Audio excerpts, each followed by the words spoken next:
കല്യാണം കഴിഞ്ഞ സമയത്തുണ്ടല്ലോ ഒരു ചായ പോലും ശരിക്കും ഉണ്ടാക്കാൻ അറിയാത്ത എത്ര ആൾക്കാരുണ്ടായിരുന്നു. ആ കൂട്ടത്തിൽ പെട്ട ഒരാളായിരുന്നു കേട്ടോ ഞാൻ.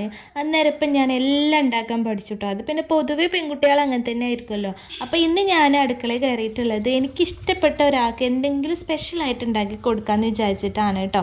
അപ്പോൾ ഇന്ന് നമ്മൾ ചട്ടിപ്പത്തിരിയാണ് ഉണ്ടാക്കാൻ പോകുന്നത്. പരിപ്പ് വടക്കും നമ്മളിങ്ങനെ സെറ്റ് ചെയ്ത് വെച്ചിട്ടുണ്ടായിരുന്നു കേട്ടോ. കോളേജ് പഠിക്കുന്ന സമയത്തുണ്ടല്ലോ ഫുഡ് ഫെസ്റ്റ് ഉണ്ടാവുമല്ലോ, അതിന് ഞാൻ ചട്ടിപ്പത്തിരിയാണ് ഉണ്ടാക്കി കൊണ്ടുപോയിട്ടുണ്ടായിരുന്നത്.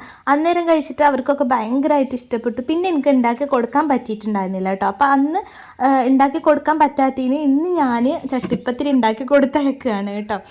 ശരിക്കും പറഞ്ഞാൽ കല്യാണം കഴിഞ്ഞ സമയത്തുണ്ടല്ലോ എനിക്ക് ഭയങ്കരമായിട്ട് സങ്കടവും കരച്ചിലൊക്കെ വന്നിട്ടുണ്ടായിരുന്നു. കാരണം എന്തുണ്ടാക്കിയാലും ഫ്ലോപ്പായി പോവും.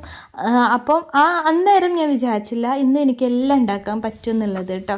അങ്ങനെ ഇതാ നമ്മൾ ചട്ടിപ്പത്തിരിക്കുള്ള ദോശയൊക്കെ സെറ്റ് ചെയ്തു. 5 ലെയറിലായിട്ടാണ് കേട്ടോ ഞാൻ ഈ ചട്ടിപ്പത്തിരി സെറ്റ് ചെയ്തിട്ടുള്ളത്. അതിനിടയിൽ ഇതാ ഞാൻ പരിപ്പവട ഇങ്ങനെ പൊരിച്ചെടുക്കുന്നുണ്ട് കേട്ടോ. ചൂടാറുന്നതിന് മുന്നേ തന്നെ ഞാൻ എല്ലാം പാക്ക് ചെയ്ത് അവൾക്ക് കൊടുത്തയച്ചിട്ടുണ്ടായിരുന്നു. പിന്നെ ഇവിടെ കഴിക്കാനായിട്ടും ഞാൻ എക്സ്ട്രാ ഒന്നും കൂടെ ഉണ്ടാക്കിയിട്ടുണ്ടായിരുന്നു കേട്ടോ. അപ്പോൾ കൊടുത്തയച്ച് എനിക്ക് ഭയങ്കരമായിട്ട് മനസ്സ് നിറഞ്ഞു. ഇനി കഴിച്ച അവളുടെ അഭിപ്രായം നമുക്ക്